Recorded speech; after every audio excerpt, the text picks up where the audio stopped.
ГСП онлайн. Городские новости сейчас.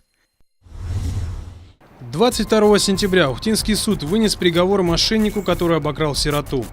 Летом 2013 года он с подельником обманул несовершеннолетнего. Бандиты выманили у молодого человека пенсионные накопления – более 500 тысяч рублей. Сирота страдал психическим расстройством. Мошенники воспользовались этим, пообещав парню долю в вымышленном бизнесе по прокату машин. Деньги они получали посредством снятия наличных со счета сироты, причем снятию денежных средств способствовал сам сирота, введенный в заблуждение. Всего злоумышленникам удалось похитить у сироты более 500 тысяч рублей, что является крупным размером. Деньги обманщики потратили по-разному. Один купил автомобиль, а другой поехал в Санкт-Петербург. Однако преступников все-таки нашли и задержали.